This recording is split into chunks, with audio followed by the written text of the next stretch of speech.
আসসালামু আলাইকুম রহমতুল্লাহি ওবরাকাতুহ। আমাদের প্রিয় নবী মোহাম্মদ সাল্লাল্লাহু আলাইহি ওয়াসাল্লামের উপর রহমত ও শান্তি বর্ষিত হোক। আজকের ভিডিওটি তোমার হৃদয় স্পর্শ করবে, যেখানে আমরা জানব আল্লাহ কিভাবে তোমাকে সেই পথের দিকে নিয়ে যাচ্ছেন যেখানে তোমার শান্তি, সম্ভাবনা এবং আসল উদ্দেশ্য অপেক্ষা করছে। প্রতিটি মুহূর্ত গুরুত্বপূর্ণ, ছেড়ে যেও না, শেষ পর্যন্ত দেখো, কারণ এই বার্তাটি তোমার জীবনকে পরিবর্তন করতে পারে। যদি তোমার আত্মা অস্থির লাগে, যদি তুমি যে জায়গায় আছো তা আর তোমার ঘরের মতো না লাগে, যদি তোমার চারপাশের মানুষ বুঝতেই না পারে কেন তোমার হৃদয় ভারী লাগে, যদিও বাইরে থেকে জীবন ঠিকঠাকই দেখায়, তাহলে এটা জেনে রাখো, আল্লাহ তোমাকে বিভ্রান্ত করছেন না, তিনি তোমাকে স্থানান্তর করছেন। এটা ক্ষতি নয়, শাস্তি নয়, বিলম্বও নয়, এটা হলো দিব্য পরিবর্তন। আল্লাহ কখনোই তার নির্বাচিত বান্দাদের উদ্দেশ্য ছাড়া স্থানান্তর করান না। তিনি উন্নতির আগে স্বাচ্ছন্দ্য সরিয়ে দেন, বিস্তার ঘটানোর আগে পরিচিত পরিবেশ সরিয়ে দেন, দায়িত্ব দেওয়ার আগে আসক্তি ভেঙে দেন। যেমন আল্লাহ নবী ইব্রাহিম আলাইহিস সালামকে উত্তরাধিকার পাওয়ার আগে স্থানান্তর করেছিলেন, নবী মুসা আলাইহিস সালামকে নেতৃত্বের আগে, আর নবী মুহাম্মদ সাল্লাল্লাহু আলাইহি ওয়াসাল্লামকে বিজয়ের আগে। আজ আল্লাহ তোমাকে সরিয়ে দিচ্ছেন, কারণ তিনি তোমার ভেতরে যে উপহার রেখেছেন তা বর্তমান জায়গায় দাঁড়িয়ে জাগ্রত হতে পারবে না। যা তোমার কাছে শেষ মনে হচ্ছে তা আসলে সঠিক পথে মিলন, যা বিচ্ছেদ মনে হচ্ছে তা আসলে সুরক্ষা। এই বার্তাটি শেষ পর্যন্ত শোনো, কারণ শেষে তুমি বুঝবে কেন আল্লাহ তোমাকে সরাচ্ছেন, কেন তোমার শান্তি সামনে অপেক্ষা করছে, আর কেন তোমার নতুন ঘর তোমার জীবনের সব কিছু খুলে দেবে। অস্বস্তি কখনোই দুর্ঘটনা নয় যখন আল্লাহ এতে জড়িত থাকেন, কারণ আল্লাহ শরীর সরানোর আগে হৃদয়কে অস্থির করে দেন, আর তিনি স্থানান্তর করার আগে সেই জায়গার ভেতরের শান্তি পরিবর্তন করেন। তখন পরিচিত জায়গা ভারী লাগে, পরিচিত কথোপকথন ক্লান্তিকর লাগে, পরিচিত রুটিন শ্বাসরুদ্ধকর লাগে। এটা এজন্য নয় যে সেগুলো পাপ বা ভুল, বরং কারণ তোমার গল্পে তাদের সময় শেষ হয়ে গেছে।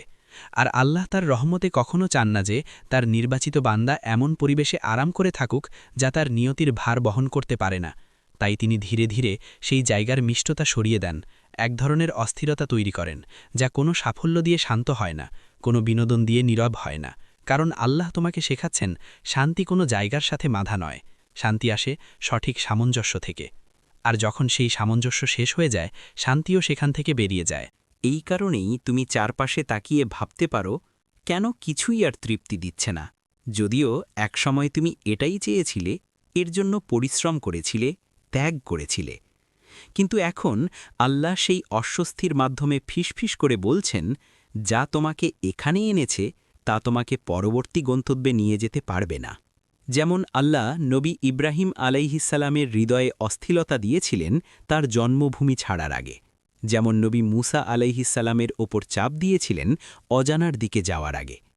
কারণ দিব্য স্থানান্তর সবসময় ভিতর থেকে শুরু হয়, তারপর বাইরে প্রকাশ পায়। যদি আল্লাহ তোমাকে আরামেই থাকতে দিতেন, তুমি থেমে যেতে, আর যদি তুমি থেমে যেতে, তুমি আনুগত্য বিলম্ব করতে, আর যদি আনুগত্য বিলম্ব করতে, তাহলে উন্নতিও বিলম্ব হতো। তাই আল্লাহ স্বাচ্ছন্দ্য সরিয়ে দেন, শাস্তি দেওয়ার জন্য নয়, বরং স্থবিরতা থেকে রক্ষা করার জন্য। কারণ স্থবিরতা একজন নির্বাচিত আত্মার জন্য সংগ্রামের চেয়েও বেশি বিপজ্জনক। এই কারণেই এমন জায়গায় তোমার বুক ভারী লাগে যেখানে একসময় শান্তি ছিল। এই কারণেই এমন কথাবার্তা থেকে তোমার আত্মা দূরে সরে যায় যা একসময় উত্তেজিত করত। আর এই কারণেই তোমার হৃদয়ে নীরবে এমন কিছুর জন্য আকুল হয় যার নাম তুমি এখনও দিতে পারো না। কারণ আল্লাহ ধীরে ধীরে তোমাকে বিচ্ছিন্ন করছেন, পুরোপুরি সরানোর আগে। এই অস্বস্তি কোনো সমস্যা নয়। যখন তুমি এই অস্বস্তির সাথে লড়াই বন্ধ করবে এবং এটাকে শুনতে শুরু করবে, তখন বুঝবে এটা উদ্বেগ নয়, এটা পথনির্দেশ। এটা বিভ্রান্তি নয়, এটা নির্দেশনা। এটা ক্ষতি নয়, এটা রহমত। কারণ আল্লাহ কখনো তার নির্বাচিতদের হঠাৎ সরান না, তিনি অস্বস্তির মাধ্যমে সতর্ক করেন, যাতে তারা আল্লাহর পরিকল্পনাকে ব্যক্তিগত ব্যর্থতা মনে না করে। আর যখন তুমি অবশেষে সেই জায়গায় পৌঁছাবে যেখানে আল্লাহ তোমাকে চান, তখন তুমি পিছনে তাকিয়ে বুঝবে এই অস্বস্তিই ছিল প্রথম রহমত, প্রথম সংকেত, প্রথম প্রমাণ যে আল্লাহ ইতিমধ্যেই তোমার আগে সেখানে গিয়ে এমন একটি জায়গা প্রস্তুত করছিলেন যেখানে তোমার আত্মা অবশেষে শ্বাস নিতে পারবে। এটা প্রমাণ যে আল্লাহ তোমাকে প্রস্তুত করছেন পরিচিত জিনিস ছেড়ে উদ্দেশ্যময় কিছুর দিকে যেতে। আল্লাহ কখনোই নির্বাচিত একজনকে সরানোর সময় তার প্রাপ্যতা পিছনে ফেলে যান না। কারণ যিনি গন্তব্য নির্ধারণ করেন তিনি প্রাপ্যতাও নিয়ন্ত্রণ করেন। আর যিনি তোমার পথ লিখেন তিনি একই। যিনি তোমার ঝুঁকি অর্থাৎ আল্লাহর পথে স্থানান্তর নির্ধারণ করেন তিনি কখনও উদাসীন হন না। সব কিছু দিব্যভাবে নিরাপদ। যদিও তোমার ব্যাংক ব্যালেন্স, পরিকল্পনা বা সহায়ক ব্যবস্থা মানুষের চোখে অনিশ্চিত দেখায়। কারণ আল্লাহ তার বান্দাদের শূন্যের দিকে নেন না, বরং সম্পূর্ণতার দিকে। যা ঝুঁকি মনে হয় তা আসলে বিশ্বাস পরীক্ষা হচ্ছে। কারণ অনেক আগে থেকেই আল্লাহ ইতিমধ্যেই তোমার প্রয়োজন সেই জায়গায় রেখেছেন যেখানে তুমি এখনও পৌঁছনি। যেমন তিনি মরুভূমিতে যিশুমাইল আলাহিসাল্লামের জন্য জমজমের উৎস তৈরি করেছিলেন, যেখানে তিনি ক্ষুধা বোঝার আগেই পানীয় পান করলেন। আর যেমন তিনি মারিয়ামের জন্য ছায়া, খাদ্য ও সুরক্ষা সরবরাহ করেছিলেন একাকী অবস্থায়, যা প্রমাণ করে যে প্রাপ্যতা স্বাচ্ছন্দ্যের পরে আসে না, আনুগত্যের পরে আসে। এই কারণেই আল্লাহ প্রায়ই দৃশ্যমান নিরাপত্তার উৎস সরিয়ে দেন স্থানান্তরের আগে। এটা ভয় দেখানোর জন্য নয়, বরং হৃদয়কে মধ্যস্থতাকারীদের থেকে বিচ্ছিন্ন করতে, যাতে তুমি শুধুমাত্র আল্লাহকেই একমাত্র প্রদানকারী হিসেবে স্বীকার করো। যদি প্রাপ্যতা পরিচিত মাধ্যমে আসত, তুমি বিশ্বাস করতে পারতে যে কাজ, মানুষ বা সিস্টেম তোমাকে ধারণ করছে। যথার্থে সবসময় আল্লাহই দানকারক। আর যখন তুমি অনিশ্চয়তার মধ্যেও এগিয়ে যাও, আল্লাহ এমন প্রাপ্যতা দান করেন যা অপ্রত্যাশিত হাত এবং অচেনা সময়ে আসে। শিক্ষা দেয় যে ঝুঁকি কোনো জায়গা, পদবি বা মানুষের সাথে বাধা নয়, বরং দিব্য নিদানের সাথে বাধা। এই কারণেই ভয় ফিসফিস করে যখন তুমি পরিচিত কিছু ছাড়ার কথা ভাবো। কারণ ভয় লক্ষ্য করে তুমি কি ছাড়ছ, আর বিশ্বাস লক্ষ্য করে কে তোমাকে নেতৃত্ব দিচ্ছে। আল্লাহ প্রতিশ্রুতি দেন, যিনি তাতে ভরসা রাখে তিনিই তাদের জন্য যথেষ্ট হবেন। অর্থাৎ তোমার প্রাপ্যতা ইতিমধ্যেই লেখা, প্রস্তুত এবং অপেক্ষমান। এবং যে বিলম্ব তুমি অনুভব করো ছাড়ার এবং প্রাপ্যতা পাওয়ার মধ্যে, এটা প্রাপ্যতার অনুপস্থিতি নয়, বরং একটি পবিত্র বিরতি যা তোমার নিশ্চয়তা শক্তিশালী করে। কারণ একবার আল্লাহ দেখান যে তিনি তোমাকে তোমার সাধারণ সহায়তা ছাড়াই স্থায়ী রাখতে পারেন, তোমার নির্ভরতা চিরকাল সৃষ্টি থেকে স্রষ্টার দিকে চলে যাবে। আর যখন তুমি অবশেষে তোমার নতুন ঘরে পৌঁছবে, তুমি বুঝবে কিছুই কম ছিল না, কিছুই দেরি হয়নি, কিছুই দুর্ঘটনা নয়। কারণ আল্লাহ তোমাকে স্থানান্তর করেননি প্রাপ্যতা পাওয়ার আশায়, তিনি তোমাকে স্থানান্তর করেছেন কারণ প্রাপ্যতা ইতিমধ্যেই সেখানে ছিল, সংরক্ষিত, রক্ষা করা এবং তোমার নামের লেখা। এই শিক্ষা চিরকাল তোমার হৃদয়ে থাকবে। কারণ এই স্থানান্তরের পরে তুমি আর কখনো ক্ষতির ভয় অনুভব করবে না যখন আল্লাহ তোমাকে এগিয়ে ডাকবেন। নিজের জীবন দিয়ে দেখেছ আনুগত্য প্রাপ্যতা খুলে দেয় এবং বিশ্বাস সমৃদ্ধি আনে। যখন আল্লাহ নির্বাচিত একজনকে স্থানান্তর করার সিদ্ধান্ত নেন, তোমার চারপাশের মানুষের প্রতিরোধ কোনো দুর্ঘটনা নয়। এটা একটি সূক্ষ্ম কিন্তু অস্বীকারযোগ্য সংকেত যে পরিবর্তন সত্যিই দিব্যভাবে পরিকল্পিত। কারণ যখন তুমি তোমার নিয়তির দিকে এগোতে শুরু করো, যারা একসময় তোমার উপস্থিতি, চেষ্টা, নীরবতা বা আনুগত্য থেকে উপকৃত হয়েছিল, তারা শুরু করতে পারে তোমাকে ভুল বোঝা, প্রশ্ন করা বা বিরোধিতা করা। না, তুমি ভুল নও। তোমার বৃদ্ধি তাদের স্বাচ্ছন্দ্য হুমকির মুখে ফেলছে, তাদের সীমাবদ্ধতা প্রকাশ করছে। এই কারণেই আল্লাহ প্রায়ই নির্বাচিত বান্দাদের এমন পরিবেশে রাখেন যেখানে অনুমোদন হ্রাস পায়, উন্নতির প্রস্তুতির অংশ হিসেবে। নির্বাচিত একজন পুরোপুরি মুক্ত হতে পারে না যদি তিনি অন্যের প্রত্যাশা, বিচার বা আসক্তির বন্দী থাকেন। যেমন নবী ইউসুফ আলাইহিসসালাম রাজত্বের আগে তার পরিবার থেকে বিরোধ আর ঈর্ষা ভোগ করেছিলেন। যেমন নবী মোহাম্মদ সাল্লাল্লাহু আলাইহি ওয়াসাল্লাম তার সম্প্রদায়ের অবিশ্বাস আর শত্রুতার সম্মুখীন হয়েছিলেন তার বার্তা প্রকাশের আগে। তুমি হয়তো বর্জিত, ভুল বোঝা বা বিরোধিত মনে করতে পারো যখন স্থানান্তর শুরু হবে, কিন্তু এই প্রতিরোধ কোনো বাধা নয়, এটি দিব্য সংকেত যে আল্লাহ যা ডাকছেন তা যথেষ্ট গুরুত্বপূর্ণ, যাতে যারা তোমার সাথে এগোতে পারবে না তাদের হৃদয়ে অশান্তি সৃষ্টি হয়। এই অস্বস্তি, গসিপ বা বিরোধ প্রমাণ যে তোমার স্থানান্তর ইতিমধ্যেই সফল হচ্ছে, যেমনটি মানুষের চোখ এখনও দেখতে পাচ্ছে না। কারণ যা সত্যিই তোমার নিয়তির অংশ তা কখনো পৃথিবী দ্বারা অদৃশ্য থাকে না। আর যদি পৃথিবী তা প্রতিহত করে, তা শুধুই প্রমাণ যে আল্লাহ তোমার পরিবেশ পুনর্গঠন করছেন। যা তোমার সঙ্গে চলতে পারবে না তা সরিয়ে দিচ্ছেন এবং যা তোমাকে সহায়তা করবে তা প্রস্তুত করছেন। তাই প্রতিরোধকে ব্যক্তিগতভাবে নেও নাও, কথার উত্থান বা বিরোধকে অবসান্ন হওয়া মনে করো না, আর যারা তোমার যাত্রা বুঝতে পারছে না তাদের কাছে প্রত্যাখ্যান অনুভব করো না।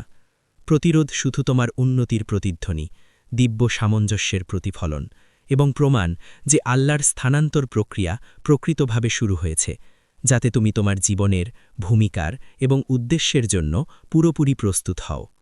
যখন আল্লাহ তোমাকে স্থানান্তর করেন, তিনি কেবল তোমার ঠিকানা পরিবর্তন করছেন না, তিনি তোমার পুরো নিয়তিকেই স্থানান্তর করছেন, একটি এমন জায়গায় যেখানে তোমার উদ্দেশ্য পুরোপুরি প্রকাশ পাবে, যেখানে তোমার উপহার সম্পূর্ণভাবে জাগ্রত হবে, আর যেখানে তোমার মিশন শুধু তোমার জীবন নয়, অনেকের জীবনে প্রভাব ফেলবে যেটা তুমি এখনও দেখতে পারো না।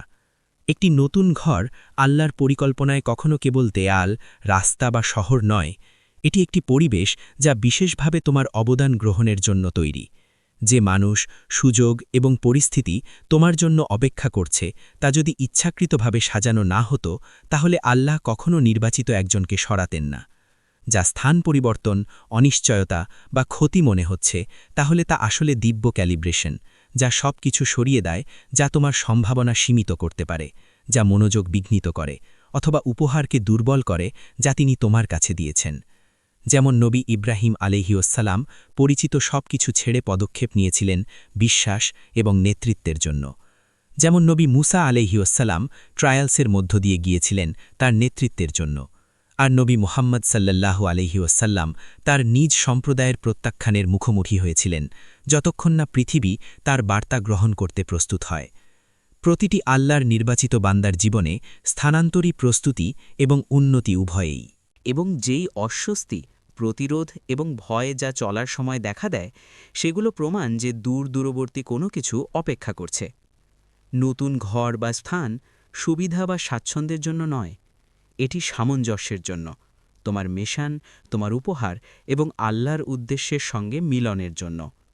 এই কারণেই কিছু আসক্তি, পুরনো সম্পর্ক বা পরিচিত জায়গা ছাড়তে হয়, কারণ তারা তোমার সঙ্গে তোমার পরবর্তী উচ্চতার সাথে চলতে পারবে না, এবং ধরে রাখলে যা আল্লাহ তোমার মধ্যে রেখেছেন তা জাগ্রত হতে দেরি হবে।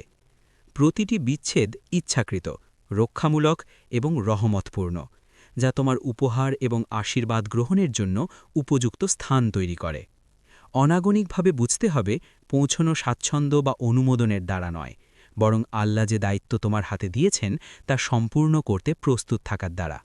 এবং এই প্রস্তুতি প্রায়ই আসে চ্যালেঞ্জ, একাকিত্ব এবং অনিশ্চয়তার সাথে, কারণ সত্যিকারের উন্নতি কখনো সহজ হয় না।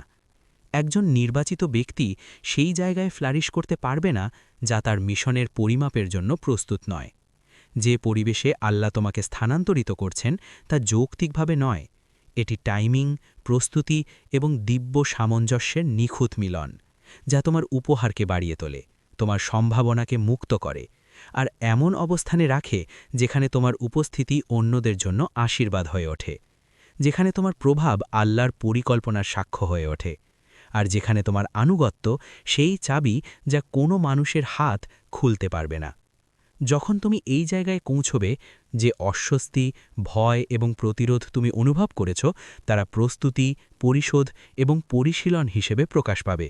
তোমাকে দেখাবে যা কিছু তুমি ছেড়েছ, প্রতিটি বন্ধ দরজা, প্রতিটি বিচ্ছিন্ন সংযোগ, সেগুলো সমস্তই তৈরি করেছিল মানুষ, সুযোগ এবং আশীর্বাদের জন্য, যা তোমার পরবর্তী পদক্ষেপের সঙ্গে পুরোপুরি সামঞ্জস্যপূর্ণ। এবং মনে রেখো, কিছু মানুষ অধ্যায়, গন্তব্য নয়, ছেড়ে দেওয়া কোনো ব্যর্থতা নয়, এটি আনুগত্যের একটি পবিত্র আদেশ, বিশ্বাসের একটি গভীর রূপ এবং নির্বাচিত ব্যক্তির যাত্রার অপরিহার্য পদক্ষেপ। কারণ আল্লাহ কেবল তোমার শরীর স্থানান্তর করেন না, তিনি তোমার নিয়তকেও স্থানান্তর করেন, আর যারা সেই নিয়তের সঙ্গে হৃদয় মেলায় তারা তোমার সঙ্গে এগোতে পারে। প্রিয় নির্বাচিত, গভীরভাবে বোঝো, আল্লাহ যা তোমার ভেতরে রেখেছেন তার একটি সময়, স্থান এবং পর্যায় আছে। যদি কোনো স্থান তোমার উপহার ধারণ করতে অক্ষম হয়, তাহলে আল্লাহ সূক্ষ্ম পরিবর্তন, অভ্যন্তরীণ অস্থিরতা এবং একটি নীরব অনুভূতির মাধ্যমে তোমাকে সংকেত দেন। উপহার কেবল প্রদর্শনের জন্য নয়, স্বাচ্ছন্দ্যের জন্য নয়, সংগ্রহের জন্য নয়, এটি উদ্দেশ্য পূরণের জন্য, অন্যদের কল্যাণের জন্য এবং আল্লাহ যেটা লিখেছেন তা সম্পূর্ণ করার জন্য। যদি পরিবেশ তোমার আশীর্বাদ ধারণ করতে না পারে, হলে তা অচেনা, অসমর্থ বা শত্রুভাবাপন্ন মনে হতে পারে। কারণ আল্লাহ তোমার হৃদয়কে বিচ্ছিন্ন করতে, মনকে মনোযোগ দিতে এবং আত্মাকে বিশ্বাস করতে প্রস্তুত করছেন। প্রতিটি সীমাবদ্ধতা একটি রক্ষামূলক ব্যবস্থা, যা স্থবিরতা থামায়, শক্তি সংরক্ষণ করে এবং সম্ভাবনা নষ্ট হওয়া থেকে রক্ষা করে। যেমন নবী মুসা আলাইহিস সালাম মিডিয়ানে ছিলেন শিক্ষা ও প্রশিক্ষণের জন্য, যেমন নবী ইউসুফ আলাইহিস সালাম কারাগারে ছিলেন স্বপ্নের ব্যাখ্যা ও রাজত্বের জন্য, যেমন নবী মোহাম্মদ সাল্লাল্লাহু আলাইহি ওয়াসাল্লাম তার সম্প্রদায়ের বিপর্যয়ের মধ্য দিয়ে গিয়েছিলেন জ্ঞান, ধৈর্য এবং সাহসী হওয়ার জন্য। তোমার বর্তমান অস্বস্তি হল একটি সংকেত, যা আল্লাহ তোমার উপহারকে তার যথাযথ পরিবেশের সঙ্গে সামঞ্জস্য করছেন। যে মানুষ, সম্পদ এবং সুযোগ তুমি ব্যবহার করো, তা আর তোমার উপহার জাগ্রত করতে পারবে না।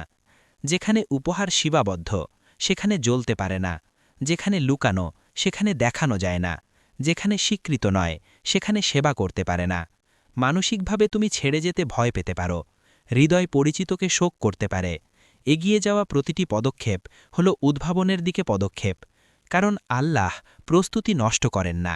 প্রতিটি সীমাবদ্ধতা আসলে একটি স্কেল, প্রতিটি বন্ধ দরজা হল পুনর্নির্দেশ, প্রতিটি বিচ্ছেদ হল একটি প্রয়োজনীয় স্থান পরিষ্কার করা, যাতে তোমার প্রতিভা, জ্ঞান এবং প্রভাব বিস্তৃত হতে পারে। এবং তাই আনুগত্য অত্যন্ত গুরুত্বপূর্ণ।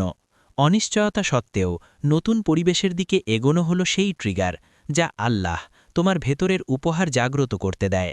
অস্বস্তি, প্রতিরোধ এবং দ্বিধা সবই দিব্যি প্রক্রিয়ার অংশ। ধৈর্য, নির্ভরতা, বিনয় এবং অবিচল বিশ্বাস শেখায়। একবার তুমি আল্লাহর ইচ্ছা অনুযায়ী পৌঁছালে, যে উপহার আগে নিদ্রিত, সীমাবদ্ধ বা অবজ্ঞাত ছিল, সেটি সহজে প্রবাহিত হবে তোমাকে, তোমার চারপাশের মানুষকে, এবং যেটা নির্ধারিত হয়েছে তা আশীর্বাদ করবে। তুমি বুঝবে যা কিছু তুমি ছেড়েছ, প্রতিটি ত্যাগ, প্রতিটি অপেক্ষার মুহূর্ত সবই প্রয়োজনীয় ছিল। তোমার পুরনো পরিবেশ কখনোই তোমার নতুন অধ্যায়ের জন্য প্রস্তুত ছিল না। এটা বুঝতে পারলে চিরকাল পরিবর্তিত হবে তোমার দৃষ্টিভঙ্গি। বাধা, বিচ্ছেদ এবং স্থানান্তর কেবল পাঠ এবং প্রস্তুতি। যা স্বাচ্ছন্দ্যের জায়গা ছিল, তা প্রস্তুতির পাঠে রূপান্তরিত হয়। যা পরিচিত ছিল, তা মহত্বের প্রস্তুতিতে রূপান্তরিত হয়। এবং যা ক্ষতি মনে হয়েছিল, তা হল সেই দরজা, যার মাধ্যমে তোমার উপহার, জ্ঞান এবং প্রভাব প্রকাশ পাবে। নির্বাচিত হৃদয় দিয়ে বোঝো, আল্লাহ যখন স্থানান্তর করেন, তাহলে অনিশ্চয়তা হল সবচেয়ে বড় সংকেত। যে পথ সামনে, গন্তব্য লুকানো, ভবিষ্যৎ আচ্ছাদিত, সবই আল্লাহ তোমাকে শুধুমাত্র তার উপর নির্ভর করতে শেখানোর জন্য। কারণ যদি গন্তব্য দেখা যেত, তোমার বিশ্বাস দৃষ্টির উপর ভিত্তি করে হতো, সাহস নিশ্চয়তার উপর ভিত্তি করে হতো, আনুগত্য গণনার উপর ভিত্তি করে হতো। এই কারণেই নির্বাচিতরা মাঝে মাঝে অজানা উত্তেজনা, অস্বস্তি বা ভয় অনুভব করে। কারণ মন অনিশ্চয়তায় লড়াই করে, হৃদয় আল্লাহর প্রতি সম্পূর্ণভাবে স্থির হতে শিখছে। যেমন নবী মুসা আলাইহিসসালাম সমুদ্রের দিকে হাঁটতে বলা হয়েছিল, যা পরে ভাগ হয়ে যায়। যেমন নবী ইব্রাহিম আলাইহিসসালাম সব পরিচিত ছেড়ে বেরিয়ে যেতে বলেছেন। যেমন নবী মোহাম্মদ সাল্লাল্লাহু আলাইহি ওয়াসাল্লাম তার মিশন শুরু করেছিলেন অসংখ্য প্রতিবন্ধকতার মুখোমুখি হয়ে। কারণ আল্লাহর পরিকল্পনা সম্পূর্ণ প্রকাশিত হয় না আগে আনুগত্য প্রমাণ করার। প্রত্যেক পদক্ষেপ অজানায়, প্রত্যেক স্বাচ্ছন্দ্য ত্যাগ, প্রত্যেক মুহূর্ত যা বিশ্বাসের মাধ্যমে করা হয়, সবই তোমার আধ্যাত্মিক শক্তি, ধৈর্য এবং নির্ভরতা প্রশিক্ষণ দেয়। অজানা গন্তব্য শাস্তি নয়, সুরক্ষা। যদি পুরো গন্তব্য জানা থাকত, তুমি মানুষের কৌশল, নিজের বুদ্ধি বা বাহ্যিক অনুমোদনের ওপর নির্ভর করতেন, এবং তখন আল্লাহর কৃপা পুরোপুরি প্রবাহিত হতো না। অজানার পথে হাঁটা শেখায় প্রাপ্যতা, দিকনির্দেশনা এবং সুরক্ষা শুধুমাত্র আল্লাহ থেকে আসে। এবং যখন তুমি অজানার দিকে পা রাখবে, তোমার হৃদয় শেখানো হবে আল্লাহর সঙ্গে সরাসরি কথা বলতে, অবিচলভাবে বিশ্বাস করতে এবং জানার জন্য যে যা অদৃশ্য তা ইতিমধ্যেই তোমার জন্য সেরা। এই হল উচ্চতার সংকেত, অস্থিরতার মুহূর্ত এবং অন্ধকারের সময় উন্নতির প্রমাণ। কারণ আল্লাহ তার নির্বাচিত বান্দাদের স্থায়ী উন্নতি ছাড়া সরান না। অতএব ধৈর্য, নির্ভরতা এবং আত্মসমর্পণ তৈরি করা অত্যাবশ্যক। গোপন গন্তব্য হল পবিত্র পরীক্ষা, প্রকাশের জন্য প্রস্তুতি এবং চরিত্রের পরিশীলন। যখন তুমি সেই জায়গায় পৌঁছাবে যেখানে আল্লাহ চেয়েছেন, মুহূর্তটি অপরিহার্য, সহজ এবং দিব্যভাবে পরিকল্পিত মনে হবে। তুমি বুঝবে প্রত্যেকটি দ্বিধা, প্রত্যেকটি দৃঢ় বিশ্বাসের মুহূর্ত সবই প্রয়োজনীয় ছিল। বিশ্বাসী তোমার বর্ম, আনুগত্য তোমার শক্তি, বিশ্বাস তোমার চাবি। এটাই হলো গোপন গন্তব্যের শিক্ষা। মানুষের ওপর নির্ভরতা ত্যাগ করা, অদৃশ্য আনুগত্যে হৃদয়কে শক্ত করা এবং বিশ্বাসের সর্বোচ্চ স্তর গ্রহণ করা। প্রিয় নির্বাচিত, গভীরভাবে বোঝো, যখন আল্লাহ তোমাকে স্থানান্তর করেন, তাহলে শুধু ঠিকানা নয়, তোমার সম্পূর্ণ নিয়ত পরিবর্তন হয়। একটি এমন স্থানে যেখানেই তোমার উপহার জাগ্রত হবে, যেখানে তোমার মিশন শুরু হবে যেটা শুধু তোমার নয়, অসংখ্য মানুষের জীবনে প্রভাব ফেলবে। নতুন ঘর কখনো কেবল দেয়াল বা রাস্তা নয়, এটি এমন পরিবেশ যেখানে তোমার অবদান গ্রহণযোগ্য। যে মানুষ, সুযোগ এবং পরিস্থিতি তোমার জন্য অপেক্ষা করছে, তারা যথাযথভাবে সাজানো, কারণ আল্লাহ কখনো নির্বাচিত একজনকে উদ্দেশ্য ছাড়া সরান না। যা ডিসপ্লেসমেন্ট, অনিশ্চয়তা বা ক্ষতি মনে হয়, সেটা হলো দিব্য সামঞ্জস্য। সব কিছু সরিয়ে দেয় যা তোমার সম্ভাবনা সীমিত করতে পারে, মনোযোগ বিঘ্নিত করে বা উপহার দুর্বল করে। যেমন নবী ইব্রাহিম আলাইহিসসালাম সব পরিচিত ছেড়ে পদক্ষেপ নিয়েছিলেন, যেমন নবী মুসা আলাইহিসসালাম ট্রায়ালসে থ্রু গিয়েছিলেন, যেমন নবী মোহাম্মদ সাল্লাল্লাহু আলাইহি ওয়াসাল্লাম সম্প্রদায়ের প্রত্যাখ্যানের মধ্যে দিয়ে গিয়েছিলেন। প্রতিটি স্থানান্তর হল প্রস্তুতি এবং উন্নতি।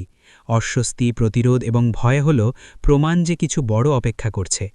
নতুন ঘর শুধু স্বাচ্ছন্দ্য নয়, সামঞ্জস্যের জায়গা, যা তোমার মিশন, উপহার এবং আল্লাহর উদ্দেশ্যের সঙ্গে মেলায়। এই কারণেই কিছু সম্পর্ক, আসক্তি বা পরিচিত স্থান ছাড়তে হয়, এবং ধরে রাখলে উপহার জাগ্রত হতে দেরি হবে। প্রতিটি বিচ্ছেদ ইচ্ছাকৃত, রক্ষিত এবং রহমতপূর্ণ, যা নতুন আশীর্বাদের জন্য স্থান তৈরি করে। আনুগত্য অত্যন্ত গুরুত্বপূর্ণ। নতুন পরিবেশের দিকে এগোনো হল ট্রিগার যা আল্লাহকে উপহার জাগ্রত করতে দেয়। অস্বস্তি, প্রতিরোধ এবং দ্বিধা হল দিব্য প্রক্রিয়ার অংশ। ধৈর্য, নির্ভরতা, বিনয় এবং অবিচল বিশ্বাস শেখায়। একবার যখন তুমি আল্লাহর ইচ্ছা অনুযায়ী পৌঁছাবে, উপহার প্রবাহিত হবে, আশীর্বাদ করবে। তুমি বুঝবে যা কিছু তুমি ছেড়েছ, প্রতিটি ত্যাগ, অপেক্ষা, সবই প্রয়োজনীয় ছিল। পুরনো পরিবেশ কখনো নতুন অধ্যায় ধারণ করতে পারত না, এবং তুমি চিরকাল বুঝবে যা স্বাচ্ছন্দ্য বা পরিচিত ছিল তা প্রস্তুতির পাঠে পরিণত হয়েছে। ক্ষতি মনে হয়েছিল, তা হল সেই দরজা যার মাধ্যমে উপহার, উদ্দেশ্য এবং দিব্য নিয়তি প্রকাশ পাবে।